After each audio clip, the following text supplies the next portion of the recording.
Welcome in, everybody. I'm Reed Cowan. All right, so breaking news out of the Middle East, and it will make history. Israel and Hamas have agreed to a ceasefire deal. Here's your headline when we talk about this. An impending pause in the fighting in Gaza and the release of dozens of hostages. 7 of those known to be U.S. citizens, 3 of those believed to still be alive. Uncertain, though, at this hour about the other 4. So a lot could happen, a lot could change in the days and weeks ahead. But let's bring in CBS News foreign correspondent Ramy Inocencio. You're live from Tel Aviv right now. Ramy, first of all, what are the terms of this deal? Let's break that down. Reed, yeah, good to see you. Yes, massive breakthrough. Finally ending, or hopefully ending, in this kind of ceasefire, the past 466 days of war. But in terms of the details of this deal, this is separated into phase 1 and phase 2. In phase 1, this would last 42 days or 6 weeks, and we would see the release of 33 hostages. These names have been thrown around over the past week or so when Hamas resurfaced a list from last year. In this phase 1 agreement, we may see the first hostages, the optics that we so desperately want to see of people walking or getting ferried out of Gaza as soon as this weekend. We're seeing reports that it could be as soon as Sunday. This would include women, this would include the elderly, as well as the sick. And in exchange, Israel would then release dozens of Palestinians for each singular Israeli hostage. And we understand that it's a different number of Palestinian detainees that would be released for each individual hostage. So, for example, one hostage, a civilian hostage, would see the release of potentially 30 Palestinian detainees, but one female soldier could see the release of 50 Palestinian detainees. In addition, Israel's presence in Gaza would move. Israel's military would move towards the perimeters, clearing the way for the central part of the strip, where neighborhoods, where cities have been, in order for that to be, in order for people to return to their homes, or, as you can imagine, what's left of their homes, not just in the south, but particularly in the north. Many people would be allowed to return to the north, but as we've been reporting over the past 15 months, the north really has been destroyed, obliterated in Israel's avowed quest to destroy Hamas. Well, and Ramy, in this very tense atmosphere, I just got a direct message from someone who's connected to one of the hostage families. They're telling me they're still holding their breath. This does not, to them, feel like an exhale. We also know that you, because of your deep contacts and reporting, are in touch with some of the hostage families directly. What are they telling you at this hour? Yeah, just in the past couple of days, we've been talking face-to-face with the families of 3 Israeli hostages, and there is a mix. I've been texting some of them over the past hour or so as this news has been developing. One has told me that they feel relieved that this has happened, and that it has been a nightmare. You can imagine a nightmare of the push and pull of hope and the collapse of talks that have happened ever since the summer of last year. One other person said that it's complicated because their loved one, their brother, is actually not on that list of 33 people, and they're hoping that phase 2 will somehow become reality, but we have to get through phase 1 and the first 42 days, the first 6 weeks. So it is very tenuous, still moving ahead. That's right. For our viewers who are just now tuning in, Israel and Hamas have agreed to a hostage release. We're having this live conversation with our Ramy Inocencio. They're live in Tel Aviv. And for our viewers, Ramy, we have new video. Reaction is now starting to come in. This video from the Gaza Strip, where people are out celebrating in the streets after that deal was announced. Can you describe what it is like on the ground where you are the past few days? Right. The ground here, people have been anxiously hopeful, I think, are the words. It's almost as if families and friends here of hostages don't want to let themselves hope again. But that is all that they can do, because the alternative of the fear of death, or that they would never see their loved ones again, obviously is not tenable. They don't want to feel that. So anxious hope has been the feeling here. There's also been, at least up until this deal was just announced, the feeling of cynicism and of psychological warfare, psychological gaming from Hamas, in the idea, the fact that we've been here before. Israel has been here Right. before. These families have been here before. Mothers, fathers, brothers, and sisters. In terms of the hope that they don't want to let themselves hope for fear that these things would still collapse. But again, now moving ahead, the deal has been confirmed that it is happened, that is agreed to by Israel and Hamas. We are expecting one of the negotiators, the chief negotiators of Qatar's leader, Qatar's prime minister, to announce this as well. But again, we're looking ahead to the approval of this deal by Israel's parliament, the Knesset, as early as tomorrow, and then again in the coming days, perhaps as early as Sunday, we could see those first few hostages. We're expecting 3 female hostages to be released from Gaza. All right, so that speaks to timeline. But Rami, as you pointed out when we've had conversations before, this deal could still fall through on Israel's side. We understand it goes through several different channels. But also the list of Palestinian prisoners, the names have not yet been released to my understanding. You may have had reporting where you are a little different than that. But when those names are released, it is our understanding that that could trigger some court challenges in Israel, and this deal could actually be on a bubble because of that at that point. Yes, that's right. There are hundreds of Palestinian detainees held in prisons here who, the words of the Israeli government, have blood on their hands, that they have killed someone or many people. And the loved ones of those who have died obviously do not want those people released into any society, whether it's into Gaza, whether it's into a third country. So you can imagine the anger that would erupt from these families if they were to find out that the Palestinians are released after they have killed these people's loved ones. In terms of names, you mentioned that in your question.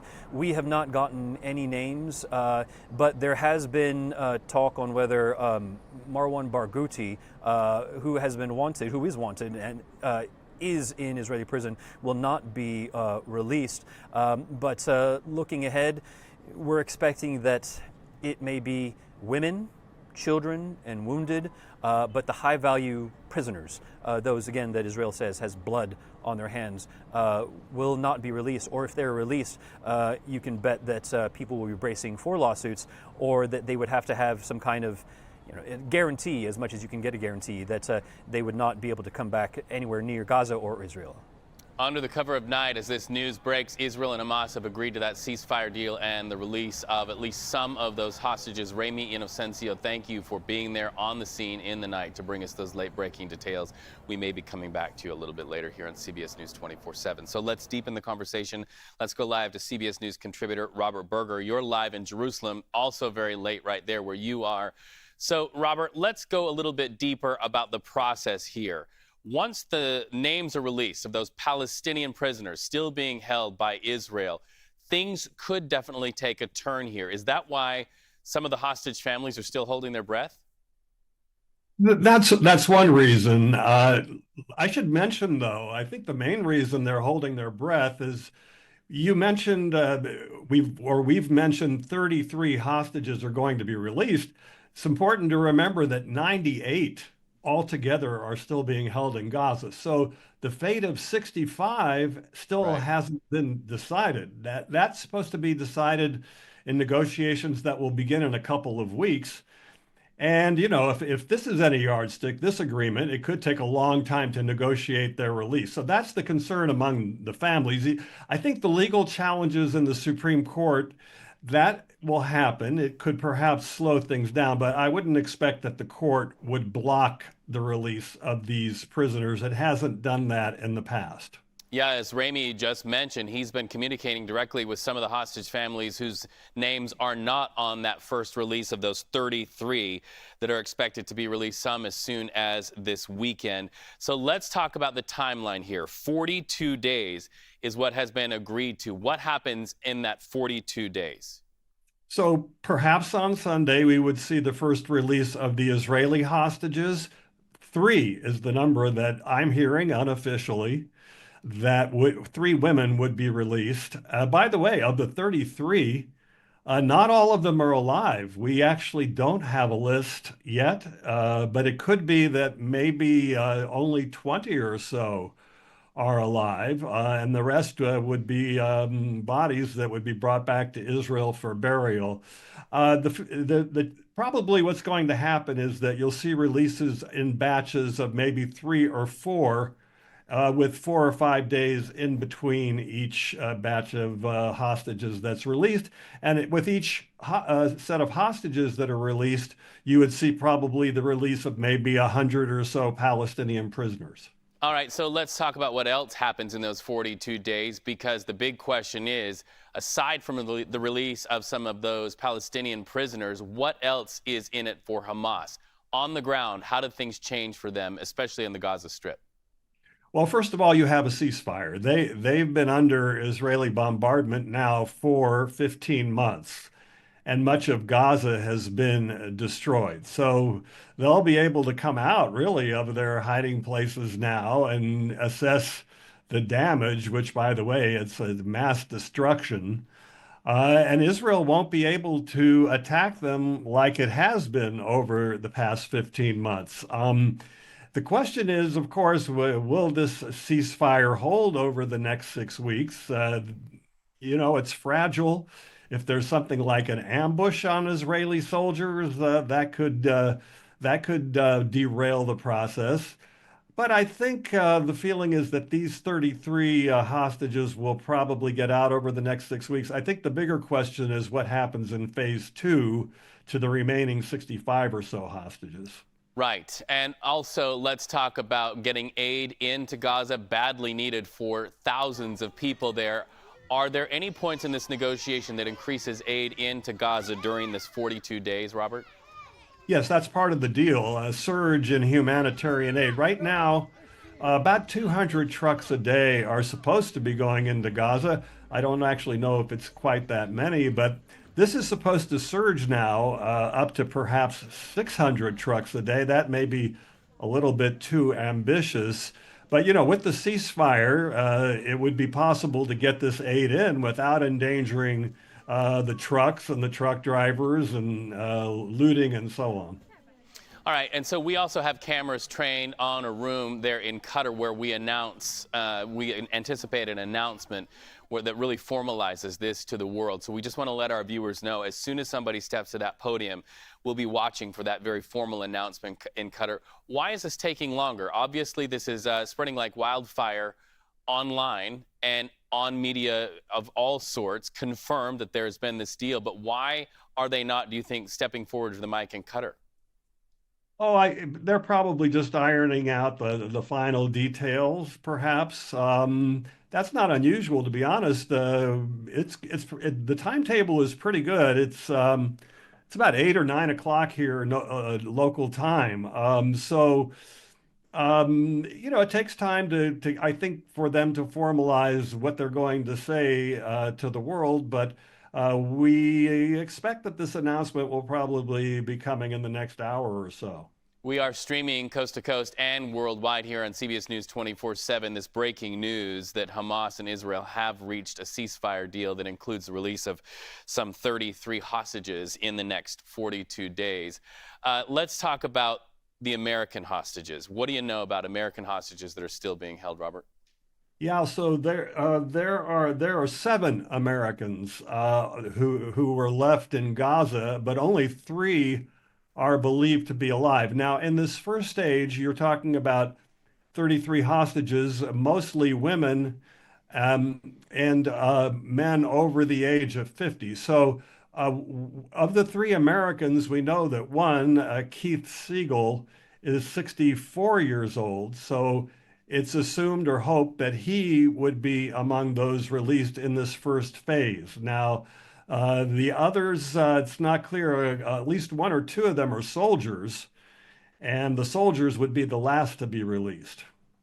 Robert Berger, thank you so much for joining us there Sure. from Jerusalem. We appreciate your perspective. So let's cross the waters now and go to CBS News Chief White House correspondent Nancy Cordes. She's close to where the president-elect is in West Palm Beach, Florida. Nancy, Donald Trump famously warned that if this didn't happen by Inauguration Day, quote, all hell would break loose in the Middle East. We would imagine a little bit of a victory lap for Team Trump.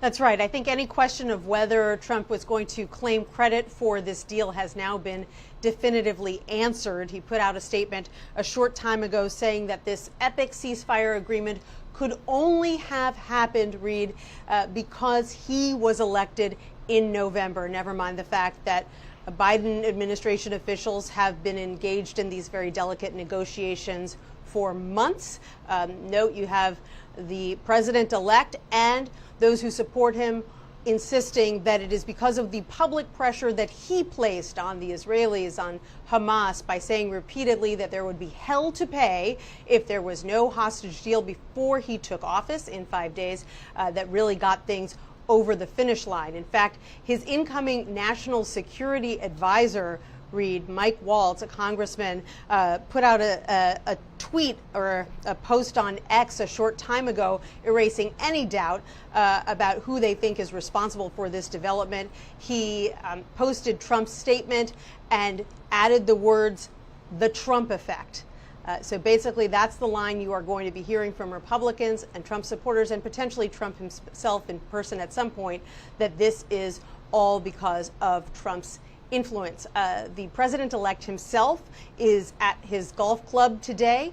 We don't know if he was actually golfing or visiting with friends. We haven't gotten any indication that he is going to speak about this on camera, but given the fact that he put out a statement confirming the hostage deal before President Biden did, before any world leaders in Israel or the Middle East did, that's a sign, Reed, that he wants to stay on top of these developments and claim credit where he can. And still yet a pressure cooker environment. You know, the first of those hostages is expected to be released before Inauguration Day. The balance of them over, 42 days to be released. But also, Nancy, we're mindful that if every part of this deal does not hold, there are still hostages being held somewhere in underground tunnels in Gaza or around that area. And he has got to see that this is performed for phase 2. The pressure is really on the president-elect. Right. There's no question that no matter how well this deal works out, there are still going to be major issues on his plate when he takes office. The conflict continues to simmer. By some accounts, there have been as many terrorists created in Gaza as there were killed, or would-be terrorists, rather. And so this is something that will continue to challenge the president-elect, who has a very different relationship with the Prime Minister of Israel, Bibi Netanyahu, than Joe Biden did. Biden repeatedly made no secret of the fact that he was frustrated with Netanyahu's handling of this war. Trump and Netanyahu have a much closer relationship. In fact, Netanyahu's wife came here to West Palm Beach to dine with Trump at Mar-a-Lago just a few days after he was elected in November. For our viewers at home, a ceasefire deal and the release of hostages struck between Israel and Hamas. Nancy Cordes, CBS News Chief White House Correspondent, thank you so much for that reaction from the president-elect's team. Always appreciate it. Meanwhile, Florida Senator Marco Rubio is testifying today before the Senate Foreign Relations Committee. Now, keep in mind, he is Donald Trump's pick for Secretary of State. And as the news broke of that ceasefire deal in Gaza, the committee took a moment to acknowledge that accomplishment. Some breaking news playing out right there during the hearing. Let's watch. There's been a ceasefire announced in Gaza. Before we all celebrate, though, obviously we're all going to want to see how that executes. All involved deserve credit for the ceasefire that the chairman's just announced. But Steve Witkoff's been a critical component of it, and he has been involved in it from day one. I think the broader consideration about whether we want to see a Saudi-Israeli mutual recognition and relationship would be one of the most historic developments in the history of the region. For all the factors we've discussed here today, it would be, and one of the impediments to it has been this conflict and the ongoing conflict and the lack of a ceasefire. I also think it's going to be important for the Saudis and others to be participants in post-conflict stabilization efforts in Gaza and beyond. So let's go live to CBS News political reporter Torian Small on Capitol Hill. Torian, you are just a stone's throw away from where that news broke there on Capitol Hill. And you heard Marco Rubio talk about what could happen after, the next chapters, and involving the Saudis to help maybe build a bridge to a more peaceful future there in the Middle East. Yeah, Reed, a lot of real-time reaction from the Hill, especially during that hearing. Just an hour before that news broke in the committee hearing, there were protesters in there really voicing their concerns about the State Department, but ultimately protesting the war happening in Gaza. So it happens to be a coincidence that just an hour later, this news would break after they were escorted out of that hearing. But Rubio not just endorsing the Biden administration, but also making mention towards any inroads Donald Trump's influence could have had in this. We've also seen other Republicans like Senator John Cornyn of Texas come out and say he doesn't believe that it's a coincidence that this is happening now after Donald Trump repeatedly said on the campaign trail that hell would break loose if a hostage deal wasn't completed by the time he takes office. As you know, Reed, that's just a few days away. So the Trump team, a lot of Republicans on the Hill believing that his influence is a large factor in what we saw happen today. Yeah, Torian, we are seeing real-time reaction there on Capitol Hill to Israel and Hamas agreeing to that ceasefire deal and the release of hostages. Stay with me, because moments ago we heard from Senator Coons reacting to this deal in the Russell Rotunda basement. Our cameras were there, caught these moments. Let's go ahead and play those, and then we'll talk about it. Encouraged by news that American hostages may well be coming home from Gaza, where Hamas has held them since October 7th, and that there may be a ceasefire deal. Until all parties confirm that this is moving ahead, we should not get ahead of ourselves. But President Biden, his special envoy, his national security and foreign policy team have worked tirelessly to get to this point. And one of the things I'm encouraged by, and actually just discussed in the hearing with Senator Rubio, is that the outgoing and incoming administration special envoys partnered to help achieve this important result. What do you make of Pam Bondi's answers today? What do you think of what she's saying? I was looking for... All right, listening to that reaction from Senator Coons there. So let's really scaffold off of that. First of all, he sounded very tentative about that, and so many people, especially across the waters, are saying we're holding our breath. We hope this plays out in the next, 42 days. But he also was very clear to punctuate that this was a deal done not only with the Biden administration, but also in partnership with the incoming Trump administration. Yeah, and I think what we're seeing across the political spectrum is a range from cautious optimism to skepticism. Coons there said that he still wants to pause until we see actually what comes of this deal. But then also we have senators like Cornyn, like I just mentioned, who said he just doesn't trust Hamas. You know, the terms of the deal he doesn't believe would necessarily be fulfilled, but he said that this is still something worth celebrating. So we're seeing bipartisan really caution as it comes to this deal moving forward. But again, this is about these both administrations, both the incoming and the current, looking to take some form of stake in why this happened today.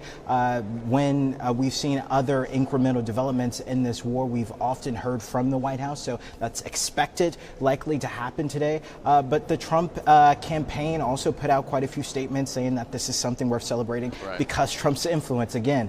So this is something that will definitely deal with the legacies of both presidents. Whether or not that is truly at the heart of this deal is to be seen, but both are looking to take credit for it. Well, and very soon, post-inauguration day, the ball will very much be in Donald Trump's court. Listen, the first few expected to be released this weekend, but the balance of those 33 still yet to be released. And if every part of this deal doesn't go through, to your point about some of the skepticism about whether we trust Hamas to keep their part of the deal or not, there are still many hostages that are being held in underground tunnels at this very moment. So let's move on to this. Just yesterday, Secretary of State Antony Blinken, he revealed a plan sort of speaking to that post-war Gaza that Senator Marco Rubio was talking to and forecasting, uniting it with the West Bank. The plan really relies on the upcoming Trump administration to carry that forward. Are we getting any sense there on Capitol Hill of how the Trump White House could handle a ceasefire agreement going forward? Not necessarily. There was often mentions during the confirmation here from Marco Rubio about the importance of working with the Saudi government to make sure that they are involved, especially in conflict or mediating any conflict that happens over there. He made it a key part of not just his opening statement, but in many questions that he was asked about it. So it's likely that they'll target strengthening those ties, the allyship between those two nations, to ensure that that's a part of the game plan. But a lot of what we've seen Trump in his last administration, but also in the campaign, is leading from the bully pulpit. He's looked to really telegraph out to the world the strength behind America through often his words. He's been kind of more on the aggressive side when it comes to foreign relations. He's often had nicknames for adversaries to the U.S., not so kind nicknames, I should say. But this is Trump's style. He likes to take a more aggressive approach, showing instead of soft power, but this more harder influence through that type of tactics. So much still on the line as we await that deal and the announcement there from that room in Qatar from Egyptian officials who have been working to try to get a deal brokered between Israel and Hamas. U.S. voices in the room as well. Torian Small, thank you so much for that conversation. It continues here on CBS News 24/7 on the other side of a break. Stay with us.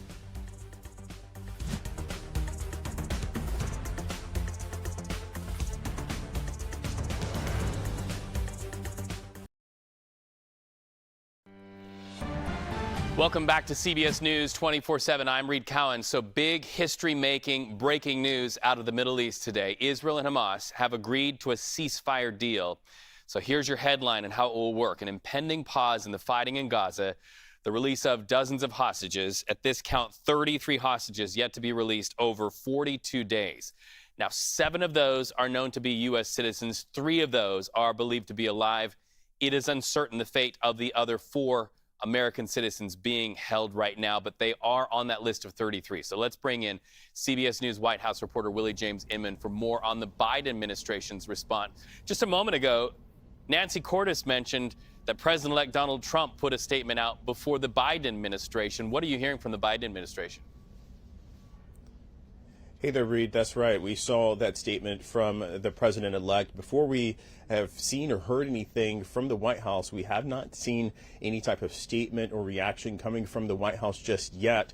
But the president has been working the phones, speaking with leaders in the region, speaking with Prime Minister Netanyahu earlier this week on Sunday. He also talked with the leader of Qatar, also Egypt as well. That was a phone call that he had yesterday, talking with these world leaders, making sure that everyone's on board with this agreement, but also talking about what's at stake here, these hostage families. That's certainly something that is top of mind for not only the president, but other White House officials here as well. The president has met with those hostage families at least 4 times, a White House official told CBS News. And that's on top of the meetings that leaders like Jake Sullivan, the National Security Advisor, and other White House officials have held with those hostage families. In fact, we have seen those families speak out here on the North Lawn, just outside of the West Wing here in the White House. I've witnessed some of those press conferences from those families, tearfully pleading to not only the president, but also the president-elect's team, which in this case, according to Margaret Brennan's reporting, have been working hand in hand here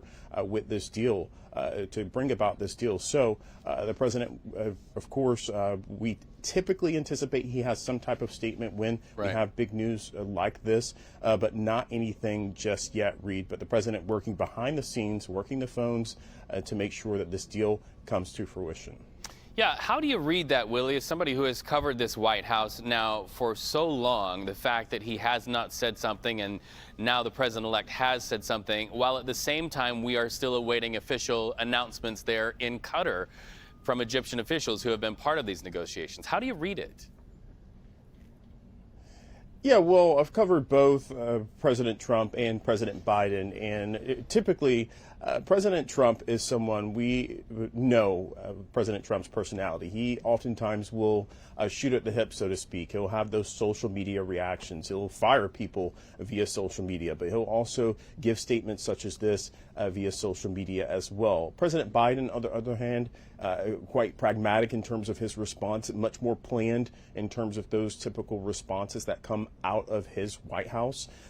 Perhaps they're waiting for Qatar, in this case, one of the most important mediators, to make that announcement first, and then perhaps we'll see some type of statement from the White House. But still, nonetheless, the president mentioned this deal, that essentially we are close. He said we're on the brink. Quoting him from a speech that he made at the State Department focused on his foreign policy earlier this week, mentioning that we're closer to a deal. The National Security Advisor, Jake Sullivan, came out and spoke before reporters here at a briefing, talking about how close we were to a potential deal between Israel and Hamas.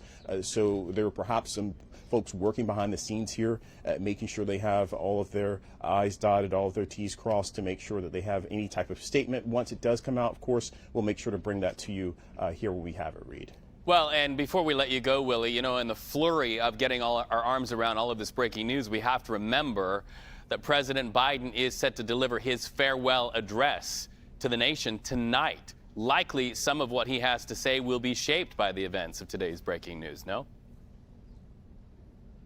Yeah, certainly anticipate his speech might have changed from what he thought of earlier. We did see a letter from the president to the American people talking about what he sees as major accomplishments for his first and only term in office. He talked about the economy. He talked about how the nation is in much better shape, in his words, than it was 4 years ago. Of course, we were recovering then from the worst pandemic in a century. The president talked about the economy. He talked about all the things he was able to accomplish in terms of getting those pieces of legislation, key pieces of legislation signed. But this is certainly a moment that President Biden perhaps. All right, so it looks like we lost that signal with Willie James Inman. We do thank him, though, for that perspective and that reporting. If you're just now tuning in, history-making deal struck between Hamas and Israel, a ceasefire deal and the release of some 33 hostages. Let's bring in CBS News contributor Robert Berger live in Jerusalem once again. As they say, the devil is in the details. 42 days, 33 hostages to be released. What else is in this deal, Robert?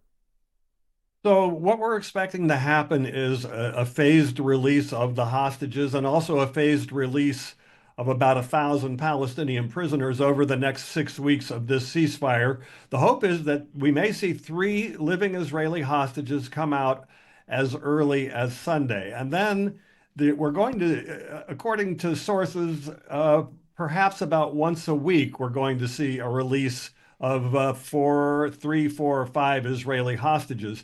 Now, it's important to note that of the 33, not all of them are alive. The hope is that maybe at least 2/3 are alive. So that's sort of the timetable for the next 6 weeks of the ceasefire. Timetable, a trickle of hostages and tension the entire time during those 42 days. What's the ratio of hostages set or said to be being released as soon as this weekend to the number of Palestinian prisoners being held over on Israel's side of the table? So if it's female Israeli soldiers, they get one female Israeli soldier would see the release of 50 Palestinian prisoners. Other than that, each living hostage would see the release of about 30 Palestinian prisoners. All right, so from talk of the tensions, let's talk about the political pressure, because it has been reported that there was a lot of political pressure in recent days on Israel to make some concessions, not only by the outgoing Biden presidency, but the incoming Trump presidency. What do you know about some of the pressure being applied to Israel to make some concessions? Well, the U.S. envoy, Trump's envoy, Steve Witkoff, was here in the region. And according to reports, he did a little arm twisting, telling Prime Minister Benjamin Netanyahu that President Trump, in no uncertain terms, wants a deal by the time he is inaugurated on January 20th. And apparently, he also sent a strong message to Qatar, which is a key mediator, to pressure Hamas to make a deal. So that's probably what got this over the finish line. Netanyahu and Trump, they have a little bit of a troubled relationship. And Trump has criticized Netanyahu in the past, so I think Netanyahu didn't want to get this new administration off on the wrong foot, so he went ahead and made a deal. Those are the players on the Israeli and the U.S. side. Who is the player who signed off on this deal ultimately for Hamas? Well, Qatar is the key mediator, but Hamas itself was the one who made the final decision. Israel was actually waiting for Hamas's answer now for several days. And Hamas also decided to go ahead with it for various reasons. There's pressure from Qatar. But also Hamas, look, they've taken a beating over the past 15 months of war. Gaza is largely destroyed. I think they were ready for a ceasefire. So let's play this out. Over the next 42 days, 33 hostages, their fate will be known fully. Some released, some of their bodies returned to their families for burial. Tell us about the hostages, what you know about those who are not on the list for this first phase. Well, this phase includes women and children and men over the age of 50, or anyone over the age of 50. That would leave Israeli soldiers among the 65 still left in Gaza. And of that 65, only about half are believed to be alive. And that phase is going to be difficult. I mean, that has yet to be negotiated. Their fate is not determined. That will be determined in negotiations that begin in a couple of weeks. And I think it's going to be a difficult negotiation, which Israel would have to agree to end the war to get those hostages back. It'll be tough. So thinking of those hostages, we have an opportunity to let our viewers hear a statement from some of the families of the hostages. Here it is. They say, "We are deeply grateful that there is finally an agreement between Israel and Hamas to bring our loved ones, Omer, Eden, Sagi, Itai, Keith," going on to name all of them. "We've been waiting for 467 days while our family members suffer from life-threatening injuries, abuse, torture, and sexual violence." Robert, we thank you so much for that conversation. Let's bring in CBS News Middle East reporter Courtney Keeley live with us for more details on this. So let's really dig into the details. The days involved, 42 days for this deal to be accomplished, at least for phase one, but you have to think tensions are very high. The first of those hostages released during the Biden administration, the bulk of those yet to be released during the incoming Trump administration. Right.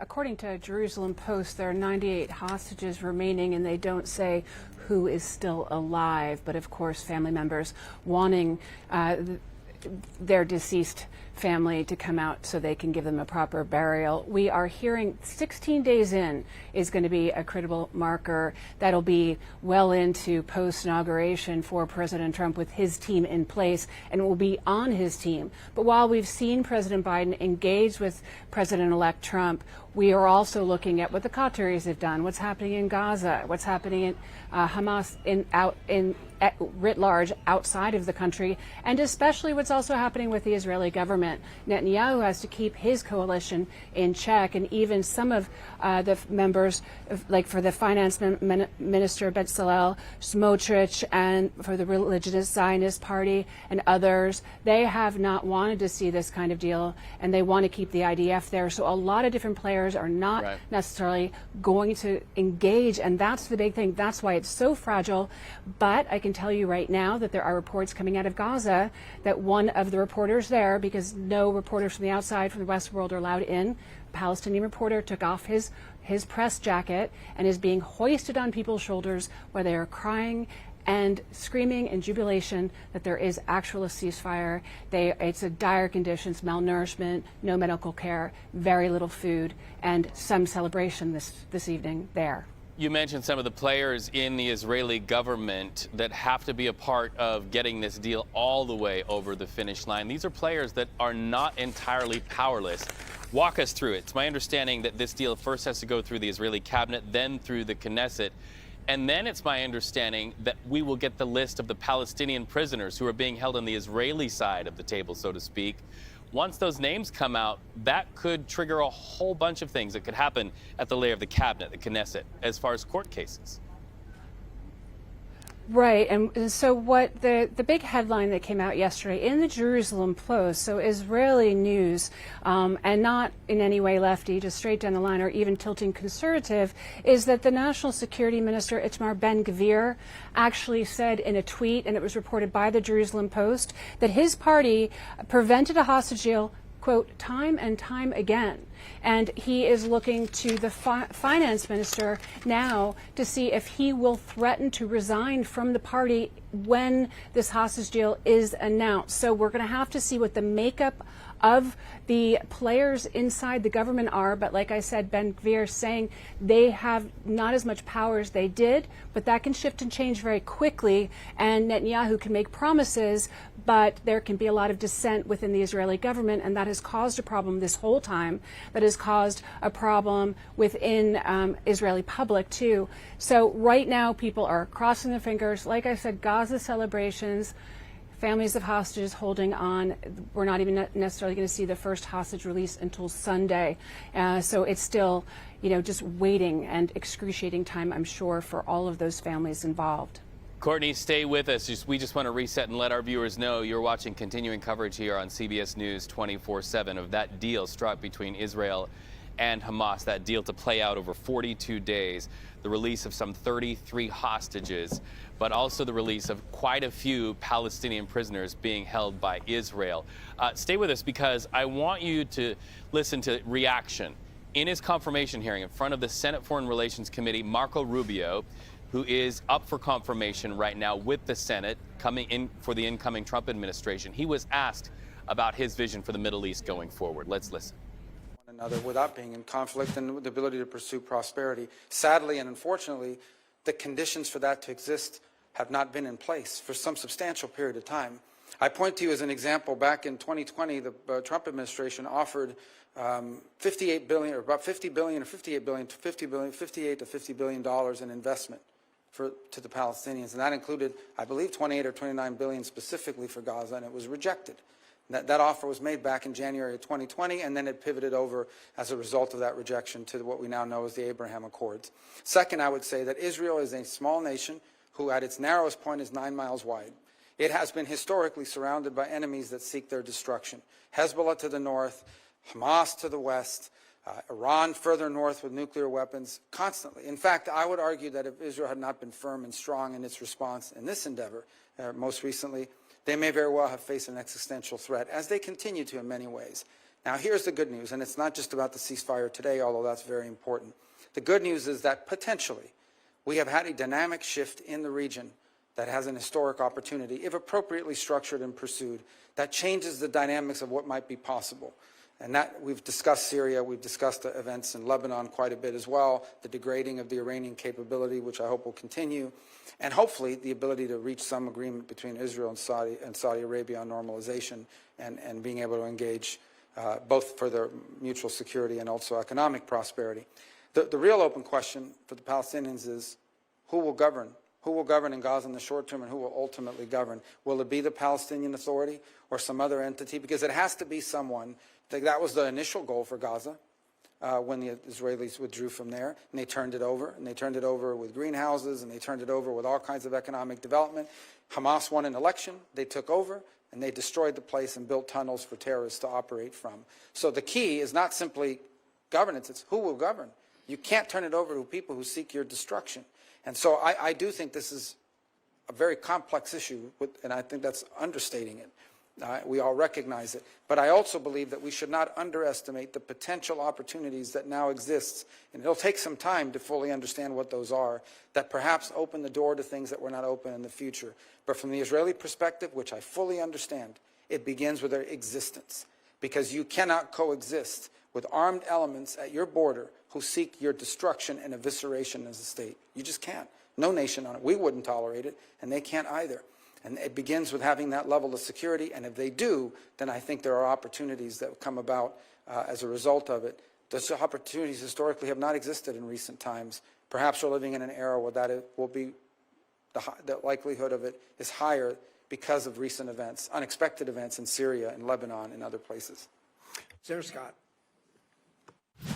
You heard Marco Rubio reacting to that breaking news of the ceasefire agreement and the agreement to release some hostages between Israel and Hamas. Let's continue the conversation right now on CBS News 24/7. You heard him say you cannot turn power over, essentially, to people who seek your destruction. And that could speak to what Marco Rubio feels needs to happen relative to some continued occupation in Israel by IDF forces. Is there anything in the deal that would say that Israel is going to stay in Gaza?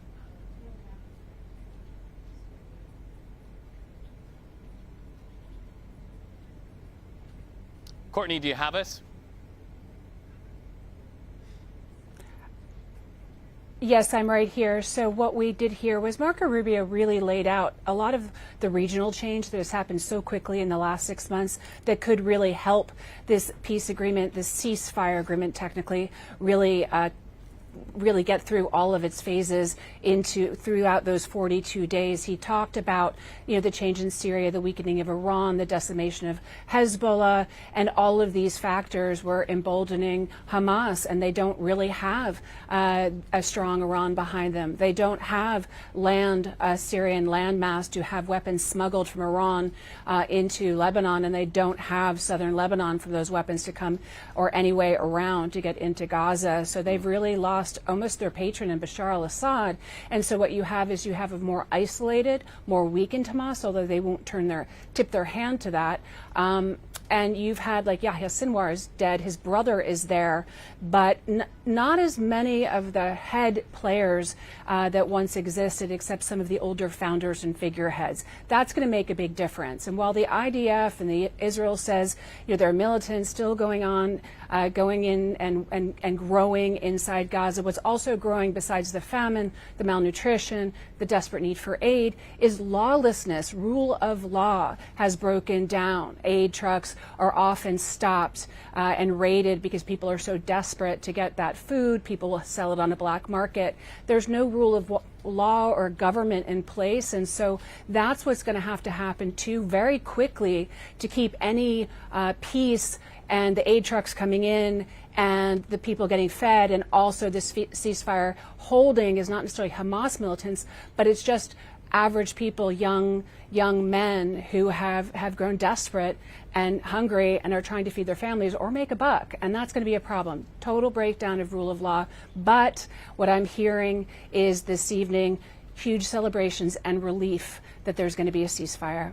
Well, when you think about Lebanon, you think about Syria, you think about Iran, and now this deal, and then you consider the wide swath of world history, these changes have happened relatively in light speed there. Stay with us. Just moments ago, House Minority Leader Hakeem Jeffries, he commented on the ceasefire deal between Israel and Hamas during his weekly press briefing. Let's listen into what he had to say.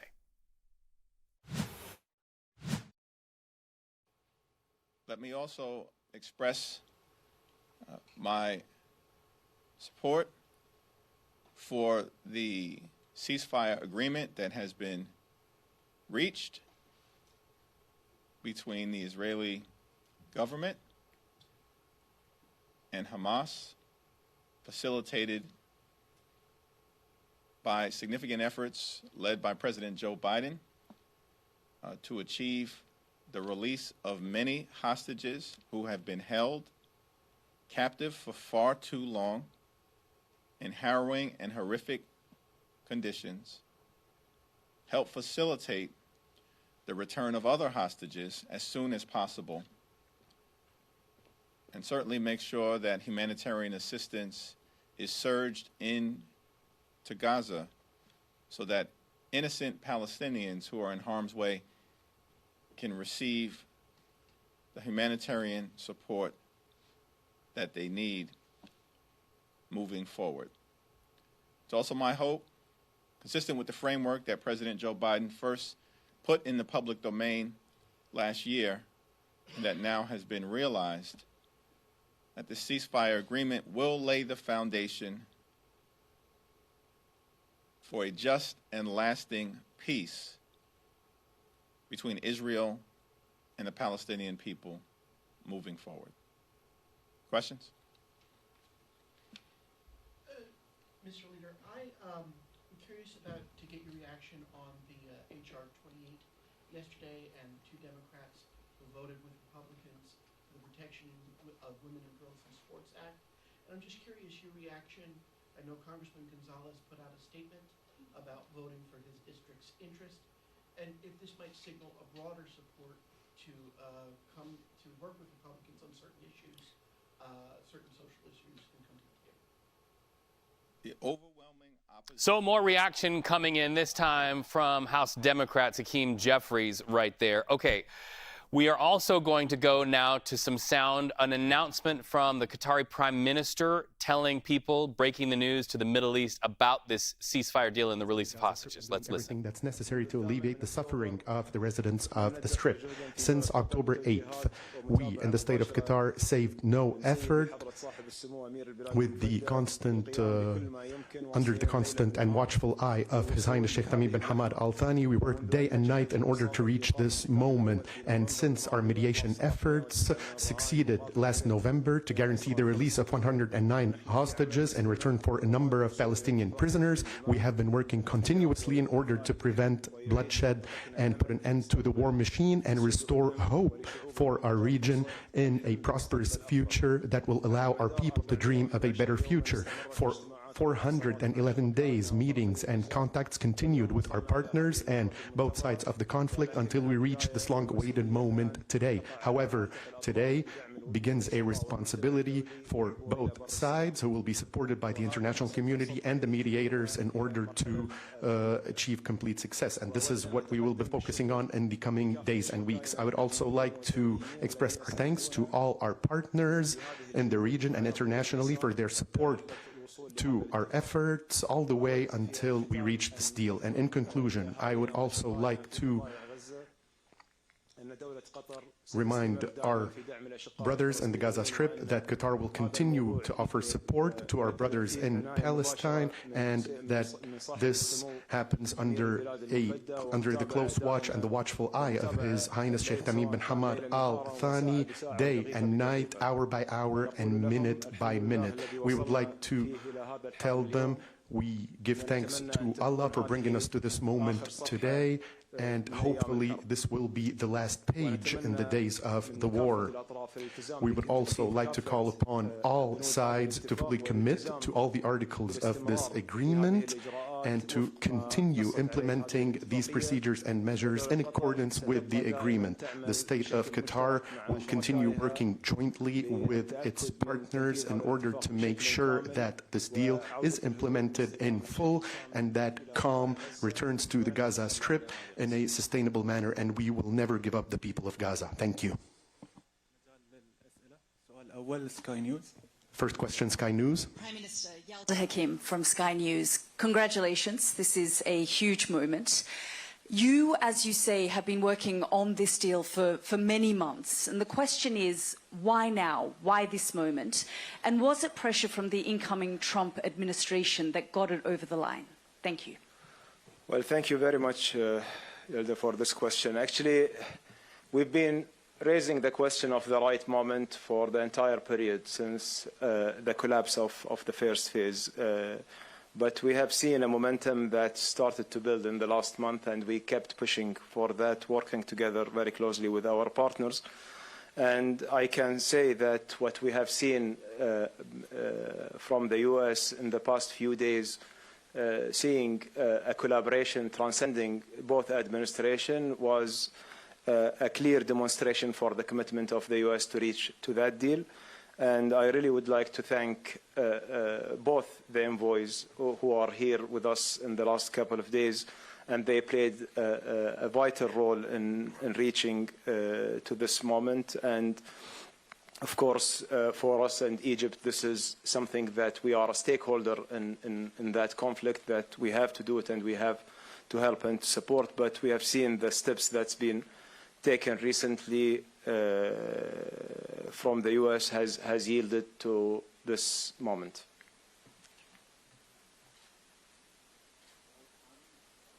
CNN. Thank you very much indeed, and to Steve Witkoff, who's Becky Anderson from CNN. Congratulations to you, and to Steve Witkoff, who is also here in the room. How much confidence do you have that the deal will progress beyond phase one, sir? Well, we have faith, Becky, that brought us to this moment, and I think that's the most important part, that we are committed. We will continue to do everything we can, everything possible, together with our partners to ensure that this deal is implemented as it's agreed, and this deal will bring us peace, hopefully, at the end of it. I believe that it all depends on the parties of the agreement and acting in good faith in that agreement in order to ensure that no collapse happening to that deal. Can I just follow up? What mechanisms are in place to ensure that neither side breaks the ceasefire? There is a follow-up mechanism that Egypt, Qatar, and US are going to handle. It will be placed in Cairo, and this follow-up. You are watching CBS News 24/7 continuing coverage of this historic deal struck between Israel and Hamas, a fragile deal at that. As we look at the White House, having heard there from the Qatari Prime Minister on some of the details of that, we have now received this statement from President Joe Biden. I want to read it to you. He says, today, after many months of intensive diplomacy by the United States, along with Egypt and Qatar, Israel and Hamas have reached a ceasefire and hostage deal. This deal will halt the fighting in Gaza, surge much-needed humanitarian assistance to Palestinian civilians, and reunite the hostages with their families after more than 15 months in captivity. The president goes on to say, in addition to more things he had to say in that statement, I will speak more about this soon.